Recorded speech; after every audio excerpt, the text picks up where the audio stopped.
هام جدا جدا لكل عملاء بنك مصر ولأي حد فاتح أي حساب في بنك مصر، أيا كان حساب جاري أو توفير أو شباب أو حساب سوبر كاش بجميع أنواعه، أو حتى عامل أي شهادة أو أي وديعة. الحلقة دي مهمة جدا جدا ليك، لأن بنك مصر زود المصاريف تقريبا على أغلب الحسابات وأغلب المنتجات اللي عنده. فتعالوا نقول لكم آخر المصاريف عشان تبقى عارف اللي بتخصم منك، وكمان نقول لك طريقة توفر بيها 1600 جنيه مصاريف في السنة. فتابعونا بقى للآخر لمعرفة جميع التفاصيل.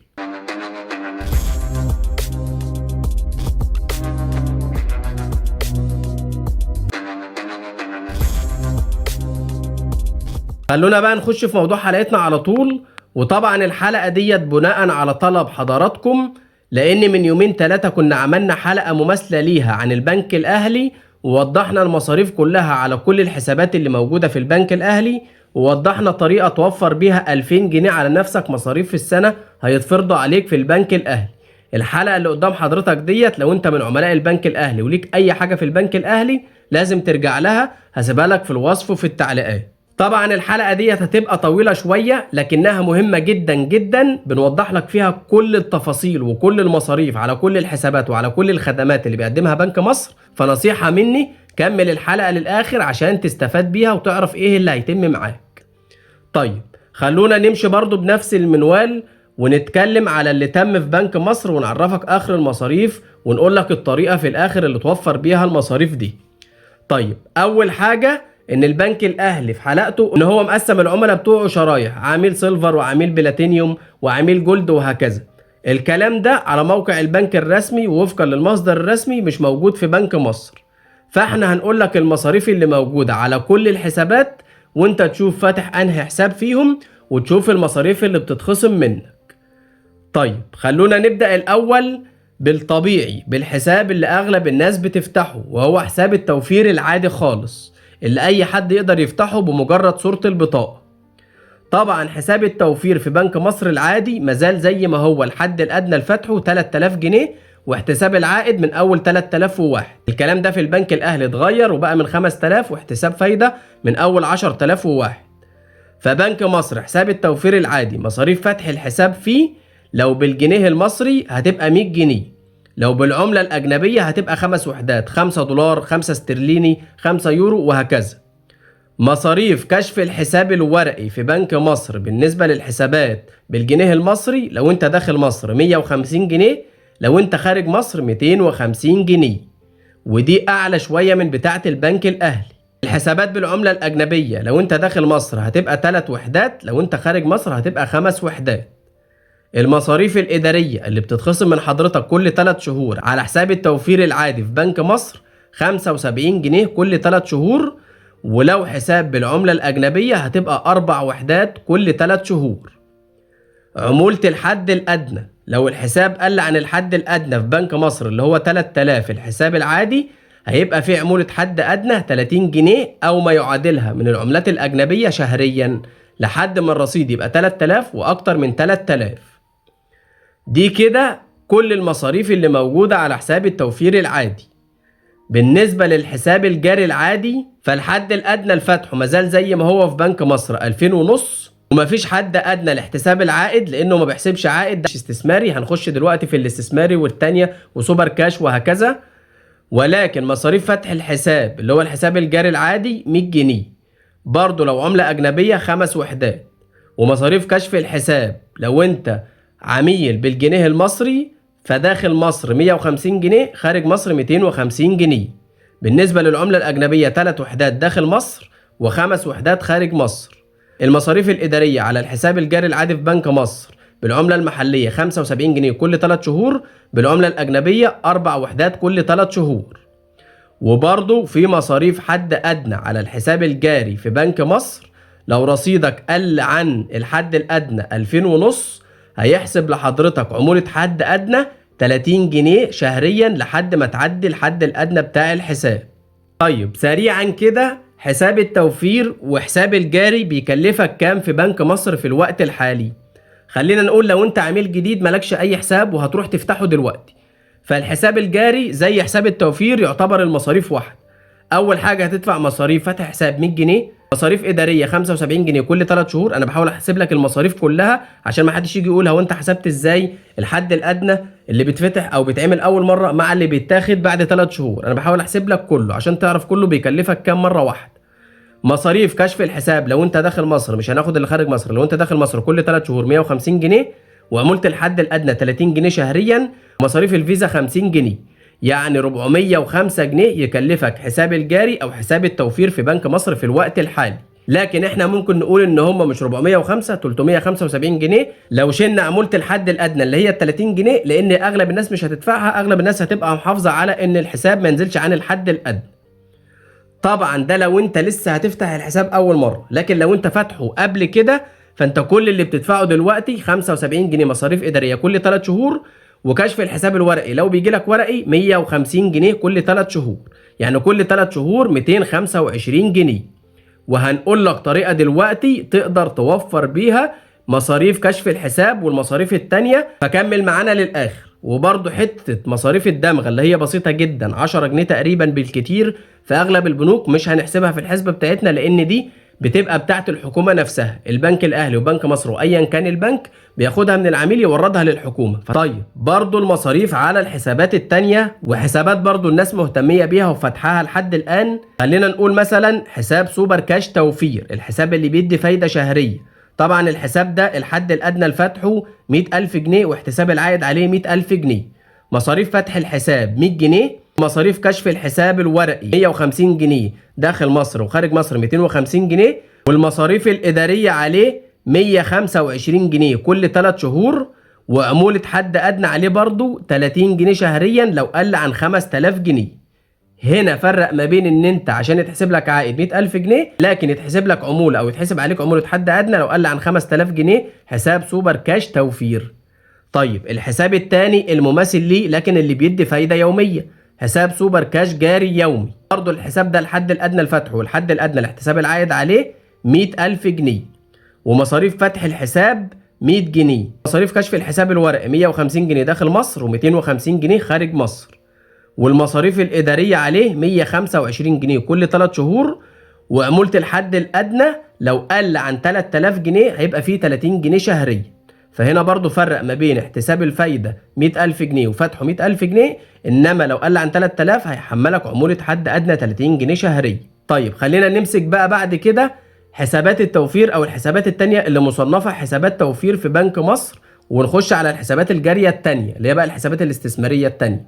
طيب حساب توفير الشباب في بنك مصر بالعملة المحلية، الحد الأدنى لفتحه والحد الأدنى لاحتساب العائد عليه 500 جنيه، والمصاريف الإدارية عليه مجانا معلوش أي مصاريف إدارية، ومصاريف كشف الحساب 35 جنيه داخل مصر، خارج مصر 135 جنيه، والمصاريف الإدارية 20 جنيه فقط كل 3 شهور، ومعلهوش مصاريف حد أدنى.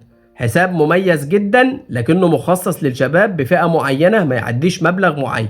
بعد كده من انواع حسابات التوفير في بنك مصر هو حساب توفير المنجز، الحساب ده الحد الادنى لفتحه 100 جنيه لكن احتساب العائد عليه 3000 جنيه، وايضا معلهوش مصاريف فتح حساب، ومصاريف كشف الحساب الورقي عليه بيقول لك مجانا خلال العام الاول مع اعفاء العميل من 50% من المصروفات بدءا من العام الثاني. وبرضه المصاريف الإدارية عليه نفس الكلام، أول سنة بيعفيك من المصاريف الإدارية وتاني سنة بيدفعك 50% منها فقط، وايضا معلهوش عمولة حد ادنى. اخر حساب مصنف حساب توفير في بنك مصر وهو حساب توفير الممكن، الحساب ده الحد الادنى لفتحه واحتساب العائد عليه 500 جنيه، مصاريف فتح الحساب عليه مجانا، ومصاريف كشف الحساب الورقي 35 جنيه داخل مصر و135 جنيه خارج مصر، المصاريف الاداريه 20 جنيه كل 3 شهور ومعلهوش عمولة حد ادنى. طيب بالنسبه للحسابات اللي مصنفه حسابات جاريه تعتبر حسابات جاريه استثماريه بقى، حساب كنانة بلس ذو العائد اليومي، الحساب ده الحد الأدنى لفتحه والحد الأدنى لاحتساب العائد عليه 50,000 جنيه، ومصاريف فتح الحساب عليه 100 جنيه، ومصاريف كشف الحساب الورقي 150 جنيه داخل مصر و250 جنيه خارج مصر، والمصاريف الإدارية 75 جنيه كل 3 شهور، وأيضا عليه عمولة حد أدنى 30 جنيه لو قل عن 3000 جنيه. الحساب اللي بعد كده هو حساب كنانة بلس ذو الدوريات المختلفة، الحد الأدنى لفتحه واحتساب العائد عليه 3000 جنيه، مصاريف فتح الحساب عليه 100 جنيه، وايضا مصاريف كشف الحساب الورقي داخل مصر 150 جنيه خارج مصر 250 جنيه، مصاريف إدارية 75 جنيه كل 3 شهور، وأيضا عليه مصاريف عمولة الحد الأدنى 30 جنيه لو قل عن 3000 جنيه. بالنسبة لآخر حساب هو الحساب الاستثماري، الحد الأدنى لفتحه والحد الأدنى لاحتساب العائد عليه هو 100 وحدة، ومصاريف فتح الحساب 100 جنيه، ومصاريف كشف الحساب الورقي 150 جنيه داخل مصر و250 جنيه خارج مصر، والمصاريف الإدارية 75 جنيه كل 3 شهور، وأيضا عليه عمولة حد أدنى 30 جنيه شهريا لو الرصيد قل عن 100 وحدة. طيب في حسابات تانية هنقولها برضو المصاريف عليها على السريع كده عشان لو حد فاتحها أو مهتم بيها، وهو حساب اسمه حساب جاري المنجز. الحساب ده الحد الأدنى لفتحه 100 جنيه، والحد الأدنى لاحتساب العائد عليه هو ما بيحسبش عائد لحضرتك، ومصاريف فتح الحساب عليه مجانا، ومصاريف كشف الحساب الورقي بيقول لك مجانا أول عام، وتاني عام هيعفيك 50% منه، ومعلهوش مصاريف إدارية ومعلهوش عمولة حد أدنى. الحساب اللي بعد كده وهو الحساب الجاري لأصحاب المعاشات، اللي هو مخصص بقى لحبايبنا من أصحاب المعاشات اللي بيدي عائد شهري. الحد الأدنى لفتحه مفيش حد أدنى، أي مبلغ معاك تقدر تفتحه بيه، لكن عشان يحسب لك فايدة ما يقلش عن 1000 جنيه، وعليه مصاريف فتح حساب 50 جنيه، ومصاريف كشف الحساب الورقي 35 جنيه داخل مصر، 135 جنيه خارج مصر، والمصاريف الإدارية معلهوش مصاريف إدارية، وأيضا معلهوش مصاريف عمولة حد أدنى. الحساب اللي بعد كده وهو حساب حوالتي، الحساب ده في منه بالجنيه المصري وفي منه بالدولار الأمريكي، ملوش حد أدنى لفتحه، أي مبلغ معاك تقدر تفتحه، ملوش حد أدنى لاحتساب العائد لأنه ما بيحسبش لحضرتك عائد، هو مخصص إن أنت تستقبل عليه الحوالات بتاعتك، ومعلهوش مصاريف فتح حساب ومصاريف كشف الحساب الورقي بالنسبة للعملة المحلية 30 جنيه داخل مصر، 130 جنيه خارج مصر، ولو بالدولار الأمريكي 1 دولار أمريكي داخل مصر، خارج مصر 3 دولار أمريكي، ومعلهوش مصاريف إدارية ومعلهوش عمولة حد أدنى. آخر حساب في بنك مصر هو الحساب اللي كان طرحه مؤخرا وحساب مرتبك بلس، ده مخصص للعملاء اللي محولة مرتبها على بنك مصر وبالجنيه المصري فقط، ملوش حد أدنى لفتحه، أي مبلغ معاك تقدر تفتحه، لكن عشان يحسب لك فايدة من أول 3000 جنيه، ومعلهوش مصاريف فتح حساب، وكشف الحساب الورقي ليه 150 جنيه داخل مصر، خارج مصر 250 جنيه، والمصاريف الإدارية عليه 15 جنيه، ومعلهوش عمولة حد أدنى. طيب في بعض المصروفات التانية سريعا كده ومهمة جدا، وهو ان انت عشان تطلع دفتر شيكات على الحساب الجاري بتاعك او اي حساب تاني راح تطلع عليه دفتر شيكات 10 جنيه لكل شيك، كل شيك بيطلع لك بيبقى ب 10 جنيه. طبعا بتشوف دفتر الشيكات كام او دفتر الشيكات انت عاوزه كام ورقة، وهتتحاسب على كل ورقة ب 10 جنيه. عمولة او مصاريف الحساب الراكد، لو الحساب بتاعك تحول لراكد بعد سنة او بعد سنتين على حسب هو جاري او توفير، بيبقى في عمولة على الحساب الراكد 10 جنيه شهريا لحد ما الحساب يتفعل ويبقى نشط. برضو مصاريف إصدار خطاب إيقاف تحويل مرتب أو معاش 100 جنيه. طيب نيجي للمصاريف المهمة جدا جدا في بنك مصر، وهي حفظ المراسلات. حفظ المراسلات في بنك مصر في الوقت الحالي 1000 جنيه في السنة، بيقسمها 250 جنيه كل 3 شهور، فدي مهمة جدا جدا لازم تخلي بالك منها. طبعا في حلقة البنك الأهلي قلنا إن هو زودها من 1000 جنيه خلاها 2000 جنيه، في بنك مصر لحد الآن ما زالت 1000 جنيه. فطبعا لازم تتأكد إذا كان البنك مفعل لك حفظ المراسلات ولا لأ. ما تفعلش حفظ المراسلات. المراسلات ده يعني بيجي لك مراسلات من البنك كل 3 شهور أو كل 6 شهور أو كل سنة على الأقل، لازم تطلع على حساباتك وأرصدتك في البنك، ودي تعليمات البنك المركزي. والبنك المركزي بيطالب البنوك ان هي تزود المصاريف بتاعت حفظ المراسلات. في ناس بتتضايق ان الموظف بيجي لها او ناس تشوفه او يبقى عارف ان هو مثلا ده موظف بنك وجاي لك ان انت فاتح حسابات فيه او عامل شهادات. حتى لو بيحصل كده استحمل شويه، وفي الاغلب ما بيحصلش كده، هو بيجي يرمي لك الجواب تحت الباب وخلاص. فحاول تستحمل شويه النقطه ديت، مقابل ان انت ما تدفعش مثلا في بنك مصر 1000 جنيه حفظ مراسلات في السنه، وفي البنك الاهلي 2000 جنيه حفظ مراسلات في السنه. طيب لو انت بيجي لك الفترة اللي فاتت خطابات من البنك، فانت كده البنك مش مفعلها لك وانت تمام. تتأكد برضو تشوف الحساب بتاعك بتخصم منه 250 جنيه كل 3 شهور ولا لا. لو ما بتخصمش خلاص، لو بتخصم او مش متأكد تروح للبنك او تكلم الكول سنتر بتاع البنك الاهلي او بتاع بنك مصر. وطالما بنتكلم على بنك مصر فتتكلم بتاع بنك مصر دلوقتي، وزي ما قلنا في حلقة البنك الاهلي، وتتأكد اذا كان مفعل لك حفظ المراسلات ولا لا. لو مفعلها لك قول للغاها لي عشان ما تدفعش 1000 جنيه كل سنة في بنك مصر و2000 جنيه كل سنة في البنك الأهلي. طيب ودي أول طريقة أو أول خطوة تقدر توفر بيها 1000 جنيه في بنك مصر في السنة. طيب الطريقة التانية عشان توفر 600 جنيه في بنك مصر في السنة برضو، وهي كشف الحساب الورقي، وده حاسبينه كمان على كشف الحساب داخل مصر 150 جنيه كل 3 شهور، يعني 600 جنيه في السنة. ولو انت خارج مصر هيبقى اكتر من كده كمان. خلينا ان انت داخل مصر، فعشان توفر ال 150 جنيه دول تحول كشف الحساب الورقي بتاعك الى الكتروني، يا اما تشوفه من خلال بي ام اونلاين، يا اما يجيلك على الايميل بتاعك. وعشان يجيلك على الايميل بتاعك كل اللي انت هتدفعه 10 جنيه فقط على حسب الدوريه. لو بيجيلك شهري هتدفعها كل شهر، لو بيجيلك كل 3 شهور هتدفعها كل 3 شهور، لو بيجيلك كل 6 شهور هتدفعها كل 6 شهور. فطبعا 10 جنيه افضل ما تدفع 600 جنيه في السنه. وممكن تشوفه من خلال بي ام اونلاين مجانا تماما بدل ما تدفع 600 جنيه في السنه. فتروح لبنك مصر وتطلب ان هو يحول لك كشف الحساب الورقي الى الكتروني، يا اما من خلال بي ام اونلاين يا اما يجي لك على الجيميل. وبالطريقتين دول يبقى كده انت وفرت 1600 جنيه في السنه في بنك مصر.